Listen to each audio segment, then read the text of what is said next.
وأحسن منك لم تر قط عيني، وأجمل منك لم تلد النساء.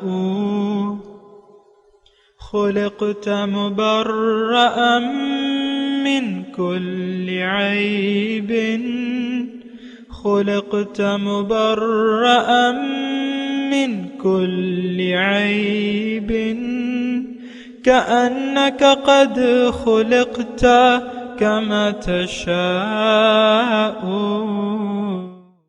كتاب أنزلناه إليك مبارك ليدبروا آياته وليتذكر أولو الألباب. یہ کتاب برکت والی ہے جسے ہم نے آپ کی طرف نازل فرمایا ہے تاکہ دانش مند لوگ اس کی آیتوں میں غور و فکر کریں اور نصیحت حاصل کریں۔ اللہم صلی علی سیدنا محمد وعلی آل سیدنا محمد بعدد کل ذرۃ مئۃ الف الف مرۃ۔ سامعین و ناظرین کرام، السلام علیکم ورحمۃ اللہ وبرکاتہ۔ سامعین کرام، سورہ ابراہیم درس نمبر 1049 آیت نمبر 18۔ آج کا موضوع، کیا ہم پرلے درجے کی گمراہی کا شکار ہو چکے ہیں؟ اس کے ساتھ آج کے سبق کا آغاز کرتے ہیں۔ سب سے پہلے گزشتہ سبق کا اعادہ ہوگا۔ اعوذ باللہ من الشیطان الرجیم۔ پناہ مانگتا ہوں میں اللہ کی شیطان مردود سے۔ بسم اللہ الرحمن الرحیم۔ شروع اللہ کے نام سے جو بڑا مہربان نہایت رحم والا ہے۔ من ورائہ جہنم ویسقى من ماء صدید۔ اس کے پیچھے دوزخ ہے اور اسے پیپ کا پانی پلایا جائے گا۔ يتجرعه ولا يكاد يسيغه ويأتيه الموت من كل مكان وما هو بميت ومن ورائه عذاب غليظ۔ وہ اس کو گھونٹ گھونٹ پیے گا اور گلے سے نہیں اتار سکے گا، اور ہر طرف سے اسے موت آ رہی ہوگی مگر وہ مرنے میں نہیں آئے گا، اور اس کے پیچھے سخت عذاب ہوگا۔ سامعین اکرام، سورہ ابراہیم آیت نمبر 18۔ مثل الذین کفروا بربہم، جن لوگوں نے اپنے رب کی ناشکری کا رویہ اختیار کر لیا، اعمالہم، ان کے اعمال کی مثال کرماد، اس راگ کسی ہے، اشتدت بہ الریح فی یوم عاصف، جسے ایک طوفانی دن کی آندھی نے اڑا دیا ہو۔ لا یقدرون مما کسبوا علی شیء، وہ اپنے کیے کا کچھ بھی پھل نہیں پا سکے۔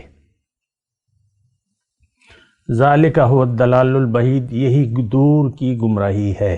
سامعین کرام، سورہ ابراہیم ہے اور ناشکری کا رویہ جو ہے وہ ہمیں لے ڈوبے گا۔ میں یہ براہ راست الفاظ اس لیے کہہ رہا ہوں کہ آپ کسی غلط فہمی کا شکار نہ ہوں اور کسی خوش فہمی میں مبتلا نہ ہوں۔ خوش فہمی ہماری یہ ہے کہ ہم مسلمان ہیں، حضور صلی اللہ علیہ وسلم کے امت اجابت میں ہیں، سچے امتی ہیں، اور کیا ہوا کہ ہم دنیا دار ہیں، کیا ہوا کہ ہم نفس کے پیروکار ہیں، کیا ہوا کہ ہم شیطان ہمارا ساتھی ہے۔ یعنی یہ ہم ایسے سوچتے تو نہیں ہے، تو یہی من یعش عن ذکر الرحمن نقید لہ شیطانا فہو لہ قرین، جس نے بھی اللہ کی یاد سے منہ موڑ لیا تو ایک شیطان کو اللہ تعالیٰ فرماتا ہے شیطان کو میں اس کا ساتھی بنا دیتا ہوں، وہ اس کا ساتھی بن جاتا ہے۔ نقید لہ شیطان، مسلط کر دیتا ہوں اس پر شیطان، وہ اس کا ساتھی بن جاتا ہے۔ وَإِنَّهُمْ لَيَصُدُّونَهُمْ عَنِ السَّبِيلِ، اب وہ شیطان جو ہے اس کا کام کیا ہے؟ سیدھے راستے سے روکے گا، وہ تو اس کا ازلی ڈیوٹی ہے اپنے ذمے جو اس نے لی ہے. تو وَيَحْسَبُونَ أَنَّهُمْ مُهْتَدُونَ، اور ایسے انداز میں سیدھے راستے سے روکے گا کہ وہ یہ سمجھیں گے کہ ہم ہدایت یافتہ ہیں. یہ صورتحال ہے سامنے کرام. آپ یہ دعویٰ نہیں کر سکتے کہ میں نے اللہ کی یاد سے منہ نہیں موڑا ہے. آپ یہ دعویٰ ہرگز نہیں کر سکتے.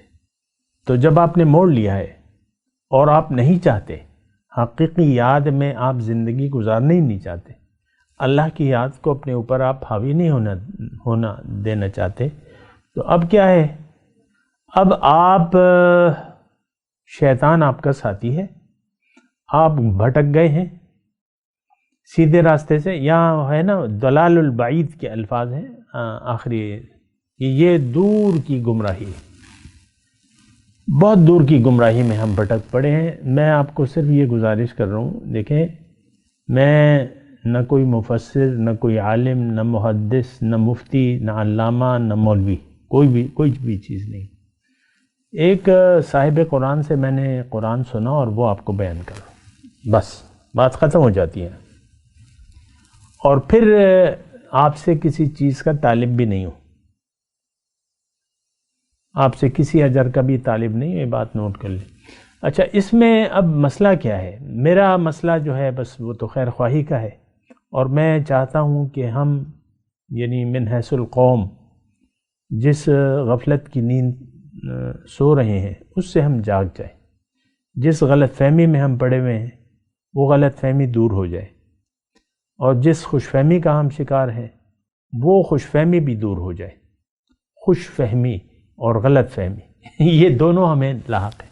خوش فہمی کیا ہے کہ ہم تو امتی ہیں، مسلمان ہیں، یہ بہت بڑی خوش فہمی ہے. خوش فہمی بھی ہے اور غلط فہمی بھی ہے. اب غلط فہمی یہ ہے کہ ہم نہ مشرک ہیں، نہ کافر ہیں، اور نہ منافق ہیں. یہ غلط فہمی ہے ہماری جو زندگی ہے وہ اصل میں دیکھیں، میں آپ کو اکثر کہتا رہتا ہوں، اللہ تعالیٰ نے یہ ایک انداز ہے اللہ تعالیٰ کا کہ کبھی تو وہ ایمان اور کفر کی بات کرتا ہے یا کافر اور شرک کی بات کرتا ہے، کبھی وہ محض رویوں کا تذکرہ کرتا ہے. اصل چیز جو ہے وہ تو عمل ہے، نیت اور عمل. وہ حدیث کا مفہوم یاد کریں نا کہ اللہ تعالیٰ تمہارے ظاہر شکلوں کو اور تمہارے مال کو نہیں دیکھتا، تمہارے نیت کو دیکھتا ہے اور تمہارے اعمال کو دیکھتا ہے. لیکن ہم تو ظاہر کے دھوکے کا شکار، ہم تو اپنے ظاہر کو دیکھ رہے ہیں اور اپنے اموال کو دیکھ رہے ہیں. میرے پاس مال ہے اور یہ ہے اور یا نہیں ہے. دو ہی شکوے ہیں آپ کے، یا آپ مطمئن ہیں جو بھی اللہ تعالیٰ کی تقسیم ہے اس پر آپ مطمئن ہیں، یا غیر مطمئن ہیں. اور اگر آپ مطمئن بھی ہیں تب بھی آپ حریص ہیں. بہت سے ایسے لوگ آپ کو مل جائیں گے جن کا گزارا ہو رہا ہے، وہ کہتے ہیں مزید ہونا چاہیے، مزید پیسہ چاہیے، مزید دولت چاہیے. وہ دیکھو میرے نواسے ہیں، بھائی کے بیٹے ہیں، بھائی کی بیٹیاں ہیں، یہ وہ، میں سب ان کی امداد کرتا ہوں، ان کی شادیاں میں نے کرنی ہے، ان کو تعلیم دینی ہے. بھئی تمہاری تو کوئی ذمہ داری نہیں ہے ان کی. اپنا کام کرو، اپنی جنت آباد کرو. بہرحال حرص ہے وہ تو ختم نہیں ہوتی. اگر آپ حریص ہیں تو آپ دنیا دار ہیں. یہ ایک اپنے اندر آپ دیکھیں نا، ظاہر کے اگر آپ حریص ہیں یا طالب ہیں، طالب دنیا ہے. اب دنیا میں پھر کافی جہتیں ہیں، مال زیادہ ہو جائے، کاروبار زیادہ ہو جائے، یہ ہو جائے اور وہ ہو جائے، اور بس پیسے آنے چاہیے بس. تو پھر یہ آپ دنیا کے طالب ہیں. پھر آپ کا نہ نیت صحیح ہے نہ آپ کے اعمال صحیح ہیں. وہ جو میں آپ کو حدیث سنا رہا ہوں نا، ان اللہ لا ينظر الى صورکم و اموالکم، اللہ تعالیٰ تمہاری مال کو اور تمہاری صورتوں کو نہیں دیکھتا. وَلَكِنْ يَنْظُرُ إِلَىٰ قُلُوبِكُمْ اور نیاتکم وَأَعْمَالِكُمْ إِلَىٰ قُلُوبِكُمْ وَأَعْمَالِكُمْ۔ تو اصل چیز جو میں کہنا چاہ رہا تھا وہ یہ بات ہے کہ اصل تو عمل ہے۔ ہر انسان جو عمل کرتا ہے وہ ایک یقین کی بنیاد پر کرتا ہے۔ ہر انسان جو زندگی گزارتا ہے وہ ایک یقین کی بنیاد پہ گزارتا ہے۔ یہی یقین اس کا نظریہ زندگی ہے۔ دیکھیں، بنا کسی مقصد کے، بنا کسی گول کے انسان جی نہیں سکتا۔ کوئی بھی بے مقصد کام یہ ہوتا ہوا بھی نہیں دیکھ سکتا۔ کوئی ایسی بے مقصد بات کر رہا ہے تو پھر آپ ٹوکیں گے اسے۔ کوئی بے مقصد کام ہو رہا ہے آپ کے سامنے، آپ اسے ٹوکیں گے، مت کرو، کیا کر رہے ہو، کیوں کر رہے ہو۔ عام طور پہ ایسا ہوتا ہے۔ چھوٹی سطح پہ آپ دیکھیں نا، کوئی بھی اگر آپ کے سامنے ایک مثال کے طور پہ خاتون خانہ کھانا بنا رہی ہیں، ان کی بیٹی آ کے جو ہے آٹے کے ڈبے سے ایک پیالے میں آٹا لے لیتی ہے، بیٹی جس کی عمر لگا لیں 15 سال کی ہے، سمجھدار ہے، آٹا نکال لیتی ہے کسی پیالے میں۔ وہ 2 پلیٹیں رکھی ہیں، 2 سینیاں رکھی ہیں، کبھی ایک سینی سے دوسرے میں آٹا ڈالتی ہے، کبھی دوسرے سے تیسرے میں ڈالتی ہے۔ یہ ایک کام کر رہی ہے۔ اب ماں جب دیکھے گی تو اسے ٹوکے گی نہیں۔ ویسے میں مثال دے رہا ہوں آپ کو۔ انسان بلا مقصد کام نہ کرتا ہے، نہ کسی کو کرتے ہوئے دیکھ سکتا ہے، ٹوکتا ہے اسے، کیوں کر رہے ہو کام؟ تو ہم جو کام بھی کر رہے ہیں ایک مقصد کے تحت کر رہے ہیں، جو زندگی ہم گزار رہے ہیں ایک مقصد کے تحت گزار رہے ہیں۔ اب جو حدیث میں نے آپ کو سنائی تھی کہ اللہ تعالیٰ تمہاری نیت کو دیکھتا ہے، دل کو دیکھتا ہے، قلوبکم واعمالکم، کہ تمہاری نیت کیا ہے اور تم کر کیا رہے ہو، اس کو اللہ تعالیٰ دیکھتا ہے۔ پھر یہاں پہ ایک وہ حدیث جو میں آپ کو اکثر سناتا ہوں حضور صلی اللہ علیہ وسلم کی، کہ کما تعیشون تموتون کما تموتون تبعثون۔ لوگوں، جس انداز سے تم زندگی گزار رہے ہو، جس روش پہ تم زندگی گزار رہے ہو، جس خیال سے تم زندگی، اسی حالت میں تمہاری موت بھی آئے گی، اور جس حالت میں تمہاری موت آئے گی اسی حالت میں تم دوبارہ اٹھائے جاؤ گے۔ یہ بات ہے۔ تو اصل کیا ہوا؟ آپ کے اعمال۔ ابھی دیکھیں، اب میں مضمون کی طرف آتا ہوں۔ مثل الذین کفروا بربہم۔ دیکھیں، ناشکری، یہاں کفر کے دونوں معنی یہاں منطبق ہوتے ہیں۔ ایک تو ہم حق سے انکار کرنے والے ہیں، حقیقت شناس نہیں ہے، ہم نے دھوکہ کھا لیا۔ پھر انکار حق کے ہم مجرم ہیں۔ یہ بات، اس کے لیے مجھے کوئی خاص دلائل کی ضرورت نہیں ہے، آپ کہیں گے تو میں دے دوں گا دلائل، لیکن یہ ہے کہ میں دیتا رہتا ہوں۔ حق کے مجرم ہیں۔ اس وقت اسلام کا سب سے بڑا مجرم خود آج کا مسلمان ہے۔ اچھا، یہاں بہرحال میں زیادہ ترجیح دوں گا ناشکری کو۔ ناشکری کا ایک رویہ ہوتا ہے۔ دیکھیں، اس کی میں تھوڑا سی وضاحت کر دوں۔ اگر آپ زندگی کے مقصد کو جان گئے، اگر آپ اپنے آپ کو پہچان لیا، دنیا میں اپنے آنے کے مقصد کو پہچان لیا، اور آپ نے یقین کر لیا اللہ کی اس بات پہ کہ اللہ تعالیٰ نے ہمیں اپنی ملاقات کی تیاری کے لیے بھجوایا ہے، اور ہم نے اللہ کے راستے پر چلنا ہے، صراط مستقیم، اس پر اگر آپ نے یقین کر لیا، تو اب آپ زندگی، یعنی کہ زندگی کے مقصد میں کامیابی کے لیے زندگی اللہ کی مرضی سے آپ کو گزارنی ہوگی۔ یعنی اللہ کو وہ کام کریں گے جن سے اللہ راضی ہوتا ہے، وہ کام نہیں کریں گے جن سے اللہ تعالیٰ ناراض ہوتا ہے۔ اچھا، اب ہم جو زندگی گزار رہے ہیں اس میں تو ہم اللہ کی رضا مدعا نہیں ہے، ہمارا مدعا مقصد وہ تو ظاہر ہے، دنیا ہے۔ آپ دیکھ لیں اپنے نفسانی خواہشات، عام طور پہ آپ دیکھیں، یہ کھابے، یہ سیر سپاٹے، تفریح، لباس، رہنا سہنا، اچھے مکانات، بنگلے، پھر ان کے تزئین، آرائش، کوئی حال ہے ہمارا؟ ساری توجہ ظاہر کی طرف ہے. میں یہ نہیں کہہ رہا کہ یہ سب کچھ حرام ہے، نہیں. اللہ تعالیٰ کی جو نعمتیں ہیں اس کو استعمال کرنا چاہیے، اور جو نعمتیں ہیں وہ آپ پہ نظر بھی آنی چاہیے. لیکن ہمارا مسئلہ کچھ اور ہے. ہمارا رخ اصل میں ظاہر کی طرف ہے. ظاہر ہمارا مدعا ہے.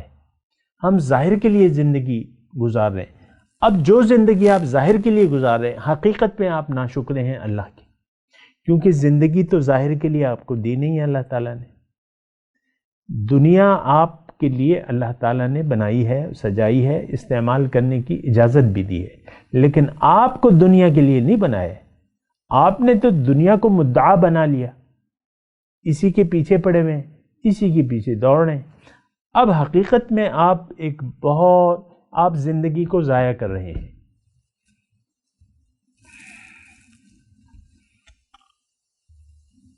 زندگی کو آپ ضائع کرنے پر تل گئے کہ میں نے زندگی سے اور کوئی کام لینا نہیں ہے، بس میرا مدعا تو یہ ہے، کھا لے پی لے جی لے، کھاؤ پیو عیش کرو، پکڑائی مت دو.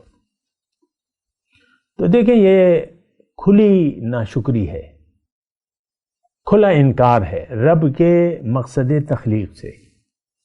کفرو کا اور کیا مطلب ہے؟ ہمارا مسئلہ یہ ہے کہ قرآن کو ہم جب پڑھتے ہیں تو بڑی تنگ نظری سے پڑھتے ہیں. ایک تو ہمیں قرآن میں سمجھ نہیں، اور پھر ہم سمجھنا بھی نہیں چاہتے.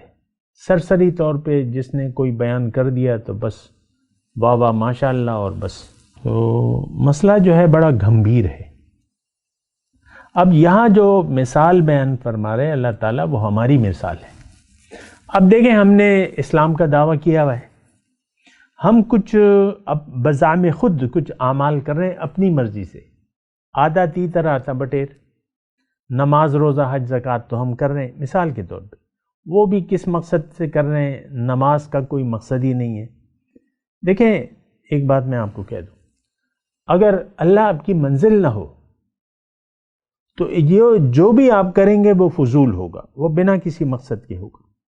کیونکہ جب آپ کی نیت ہی نہیں ہے اللہ، آپ کو یقین ہی نہیں ہے کہ آپ نے اللہ کے پاس واپس لوٹنا ہے، اور آپ کو اس بات پہ بھی یقین نہیں ہے کہ رضائے الہی اصل مقصود ہے، عبادت، بندگی، غلامی اصل یعنی ضرورت ہے، تو آپ بندگی تو اصل میں کر نہیں رہے. بندگی تو آپ خواہشات نفس کی کر رہے ہیں، نفس آپ کا معبود ہے. عام طور پہ آپ مسجدوں میں آنے والے حضرات کو دیکھیں، ان کا اصل نفس ہے، ان کی منزل دنیا ہوتی ہے. میں ویسے ہی ایک جائزہ پیش کروں آپ دیکھ لیں. خیر مسجد بھری ہوئی ہے نمازیوں سے، لیکن اکثریت ان میں سے ان لوگوں کی ہے جن کا مقصود حیات ظاہر ہے، دنیا ہے، جن کو محبوب دنیا ہے، جن کو مطلوب دنیا ہے، اور جن کو محبوب بھی دنیا ہے. تو اسی لیے ہم زندہ ہیں اور اسی لیے ہم زندگی گزارتے رہتے ہیں. تو یہ بات بڑی کٹھن ہے سامعین کرام، کٹھن ہے اور بہت ہی زیادہ تکلیف دہ ہے. اور یہ اصل میں ہم مجرم بنے ہوئے اللہ تعالیٰ کے. بہت بڑا جرم ہم کر رہے ہیں کہ جو خلافت کا تاج ہمیں پہنا دیا گیا تھا وہ ہم نے سر سے اتار کے پھینک دیا ہے. جو امتیں یعنی جو دیگر اقوام پہ اللہ تعالیٰ نے ہمیں فضیلت دی تھی، وہ ذمہ داری ہم نے سمجھا ہی نہیں ہے. اسے دین کو دیگر لوگوں تک پہنچانے کی ذمہ داری کس کی ہے؟ حضور صلی اللہ علیہ وسلم کا پیغام اب عام دنیا تک کون پہنچائے گا؟ مجھے آپ جواب دیں اس کا. ہم تو ذمہ داری نہیں لینے کے لیے تیار. ہمیں تو اللہ تعالیٰ نے، جیسے کہ بنی اسرائیل کے بارے میں اللہ تعالیٰ نے کہا تھا، اذکروا نعمتی التی انعمت علیکم وانی فضلتکم علی العالمین، تو ان سے تو وہ تاج اللہ تعالیٰ نے چھین لیا کیونکہ انہوں نے حق ہی نہیں ادا کیا. مثل الذین حملوا التوراۃ ثم لم یحملوها کمثل الحمار یحمل اسفارا، مثال ان لوگوں کی جن کو تورات کی ذمہ داری دی گئی تھی، پھر انہوں نے اسے اٹھایا نہیں، تو ان کی مثال تو گدھوں کی سی ہے جس پہ کتابیں لگی ہوئی ہیں۔ آج جو بھی ہم کر رہے ہیں، یعنی کتابیں، آپ نے کتابیں پڑھ لیں، تفسیریں پڑھ لیں، یہ پڑھ لیا وہ پڑھ لیا، جو بھی پڑھا کے، تو وہ مثال تو بس بوجھ کی سی ہے۔ لاکھوں علماء ہیں آج، لاکھوں علماء ہر سال فارغ التحصیل ہو رہے ہیں، لیکن مومن کتنے ہیں اس میں؟ آج تو دنیا میں مومن کی کوئی جماعت ہی نہیں ہے، نہ ان کا کوئی امیر ہے، نہ کوئی اس کی اطاعت ہے۔ ایک ملک ایسا نہیں ہے جس میں قرآن کی حکومت ہو، اللہ کا حکم ہو، ایک ملک ایسا نہیں ہے۔ یہ درجنوں جو آپ نے مملکتیں سجائی ہوئی ہیں نا، یہ تو کیا ہے؟ یہ تو بس نفسانی خواہشات ہیں آپ کی۔ آپ اپنے پاکستان کی بات دیکھ لیں، کلمہ طیبہ کے نام پر آپ نے یہ اللہ تعالیٰ سے مانگا تھا، اب کلمہ طیبہ کو آپ نے بھلا دیا ہے۔ روٹی، کپڑا اور مکان مانگتا ہے ہر انسان، تو ظاہر کے پیچھے پڑ رہے ہیں۔ آپ تمام اپنے سیاسی جماعتوں کے منشوروں میں دیکھیں، دنیا کے وعدے ہیں۔ آج جو ہماری عمران خان کی حکومت ہے، 3 مہینے کا انہوں نے وعدہ کیا تھا، سارے قرضے اتار دیں گے اور 50 لاکھ گھر دیں گے اور 50 کروڑ پتہ نہیں 1 لاکھ نوکریاں تھیں یا جتنی بھی تھی پتہ نہیں، نوکریوں کا وعدہ ہے، قرضے اتارنے کا وعدہ ہے، اور سارے اب 2.5 سال گزر گئے، کچھ بھی نہیں۔ تو اور رٹ وہی پرانی ہے، یہ پرانی لوگ ہیں، یہ ان کی کام ہے، یہ ان کے کام ہے۔ بھئی 2.5 سال آپ نے کیا کیا؟ بہرحال میرا دیکھیں کسی سیاسی جماعت سے کوئی بھی تعلق نہیں، میں تو آپ کو صرف یہ کہہ رہا ہوں کہ مثل الذین کفروا بربہم کے ہم مصداق ہیں۔ ہم نے اپنے رب کی نعمتوں کی ناشکری، مسلسل ناشکری ضائع کر رہے ہیں۔ دیکھیں آپ خود اپنی زندگی کو دیکھیں، کیا میں اپنی زندگی کو ضائع کر رہا ہوں یا رہی ہوں یا نہیں؟ تو اور دیکھیں ہم کر تو رہے ہیں ضائع، لیکن ہمیں اس کا احساس نہیں ہے۔ جیسا کہ برف کا ٹکڑا پڑا ہوا ہے ایک 10 کلو کا، وہ نظر تو آ رہا ہے لیکن وہ تو گھل رہی ہے، آپ کو احساس نہیں ہے۔ ایک زمین میں پڑا ہوا ہے، مٹی میں پڑا ہوا ہے، برف کا ٹکڑا ہے، تو وہ آپ کو گھلتا ہوا نظر تو نہیں آتا۔ تو اسی طرح یہ شیطان جو ہے، وَزَيَّنَ لَهُمُ الشَّيْطَانُ أَعْمَالَهُمْ، شیطان نے ہمیں ہمارا عمل جو ہے وہ اچھا کر دکھایا ہے کہ دیکھو تم نماز تو پڑھ رہی ہو نا، تم روزے رکھ رہے ہو، تم چندے دے رہے ہو، تم پیسے، تم نے تو بیعت بھی کر لی ہے، اور کیا چاہیے؟ فلاں گدی سے تمہارا تعلق ہے، تم بے فکر رہو، گدی والا جو ہے تمہیں بچائے گا، کرتے رہو جو کرنا ہے۔ تو دیکھیں یہ ناشکری کا رویہ ہے، یہ ٹھیک نہیں ہے۔ لیکن اللہ تعالیٰ اس آیت مبارکہ میں جو لوگ ناشکرے ہیں ان کے نیک اعمال کی مثال دے رہے ہیں۔ تھوڑی توجہ کریں سامنے، میں اپنے مضمون کی طرف آ رہا ہوں۔ اعمالہم کرمات، یعنی یہ ایک مثال اللہ تعالیٰ، گویا کہ ایک راک کا ڈھیر ہے، اب ہوا نہیں چلتی، وہ ڈھیر تو پڑا ہوا ہے، تیز آندھی آئی اور ایک تیز آندھی کا طوفانی دن کی آندھی نے ایک جھونکا آیا، وہ اڑا کے لے گئی۔ بڑی بڑی چیزیں، یعنی وہ بگولے جو ہوتے ہیں، فَأَصَابَهُ إِعْصَارٌ فِيهِ نَارٌ فَاحْتَرَقَتْ، یہ اللہ تعالیٰ نے اور ایک جگہ مثال دی ہے۔ وہ باغ تھا اور وہ اس پہ ایک بگولا آیا اور وہ جلا دیا اس کو۔ یہاں وہی بات ہے، لیکن یہاں آندھی، راگ کا ڈھیر، آندھی اور تیز آندھی کا بگولا، وہ کچھ بھی ہاتھ نہیں آیا اس کے۔ دیکھیں ہمارے اعمال جو ہیں، اس وقت بھی آپ دیکھیں ہماری نمازیں ضائع ہو رہی ہیں، ہمارے جو نیک اعمال ہیں اس کے نتائج کچھ مرتب نہیں ہو رہے۔ اس کا مطلب یہ ہے کہ وہ نماز نہیں ہے، روزہ نہیں ہے، حج نہیں ہے، زکوٰۃ نہیں ہے، کلمہ نہیں ہے، روایتی طور پہ ہے سب کچھ سامنے کر۔ آپ کی مجبوری ہے کہ آپ مسلمان کے گھر میں پیدا ہو گئے، آپ اپنے آپ کو یہودی یا عیسائی کہہ نہیں سکتے، ہندو بھی نہیں کہہ سکتے، برا لگتا ہے آپ کو۔ بات تو ایک ہی ہے، ہم سب ایک ہی تھیلی کے چٹے بٹے ہیں۔ اس وقت دنیا کے جو بھی لوگ ہیں یہ کسی دین کی تابع نہیں ہے، خواہشات نفس کے پیروکار ہیں۔ بات ختم ہو جاتی ہے۔ دین کے پیروکار کون ہیں؟ نہ یہودی ہیں، نہ عیسائی ہیں، نہ ہم مسلمان ہیں۔ تو بہرحال اللہ تعالیٰ اس آیت میں یہ کہہ رہے ہیں کہ دیکھو تمہارے نیک اعمال گویا راکھ کا ایک ڈھیر ہے، موت کی آندھی کے ساتھ یہ سب کچھ ختم ہو جائے گا۔ موت کی آندھی آ جائے گی، تمہارے نیک اعمال نہیں، تمہارے ساتھ ہے ہی نہیں، اس کا کوئی وجود ہی نہیں ہے، کیونکہ آپ کو پتہ ہے فَوَيْلٌ لِّلْمُصَلِّينَ الَّذِينَ هُمْ عَنْ صَلَاتِهِمْ سَاهُونَ۔ ایسے نمازیوں کے لیے تو ہلاکت ہے جو اپنے نماز کے مقصد سے غافل ہیں۔ آپ آج دیکھیں اربوں لوگ ہیں، کروڑوں نمازی ہیں، لیکن نماز تو نماز نہیں ہے۔ نماز تو کیا ہے؟ یہ تو آپ اللہ سے سیدھے راستے پہ چلنے کی توفیق مانگتے ہیں اور پھر سیدھا راستہ بھی مانگتے ہیں، پھر اپنی بندگی کا دعویٰ کرتے ہیں، ایاک نعبد و ایاک نستعین اہدنا صراط المستقیم۔ اللہ تعالیٰ خالص تیری سامنے میں جھک گیا اور تجھی سے مدد مانگتا ہوں اور تو اپنا سیدھا راستہ مجھے دکھا دے۔ یہ تو زبانی بات ہے ہماری، یہ تو ہم نہ چاہتے ہیں سیدھا راستہ، نہ چلنا چاہتے ہیں، نہ مانگتے ہیں۔ نماز میں آپ روایتی طور تو یہ نماز تو نماز نہیں ہے۔ دیکھیں نماز تو مومن ادا کرتا ہے جس نے اللہ سے بیعت کر لی ہو، اپنے مال و جان کو اللہ کے، اس کی نماز جو ہے وہ معراج ہے اس کی، وہ آ کے اللہ تعالیٰ سے بات چیت کرتا ہے، اللہ تعالیٰ اس سے بات چیت کرتا ہے۔ سمع اللہ لمن حمدہ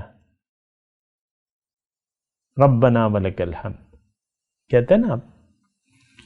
تو دیکھیں یہ اعمال کا ایک راکھ کا ڈھیر ہے، ہمارے اعمال آج راکھ کا ایک ڈھیر ہے۔ تیز آندھی آئے گی اور آپ اس کو پکڑ بھی نہیں سکیں گے۔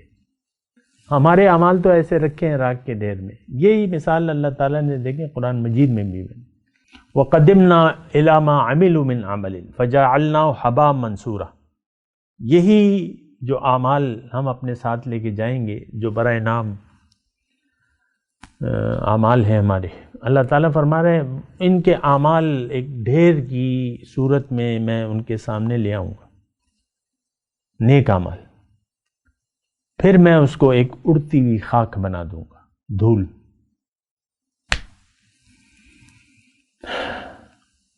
وَقَدِمْنَا إِلَىٰ مَا عَمِلُوا مِنْ عَمَلٍ فَجَعَلْنَاهُ هَبَاءً مَنْثُورًا، ایک اڑتی ہوئی خاک بن جائے گی۔ یہاں بھی یہی بات ہے، ہمارے دیکھیں اعمال کا کوئی اثر نہیں ہے۔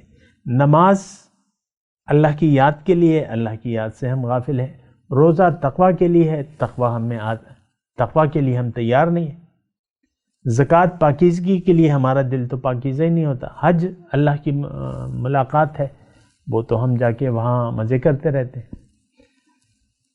تو بہرحال میں یہ تلاوت کرتا ہوں، میرے ساتھ دہرائی۔ اعوذ باللہ من الشیطان الرجیم، بسم اللہ الرحمن الرحیم۔ مثل الذین کفروا بربہم اعمالہم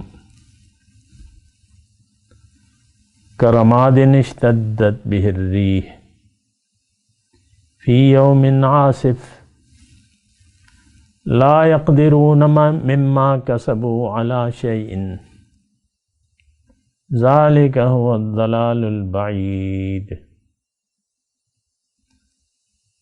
ترجمہ سنا دیں۔ مثل الذین کفروا بربہم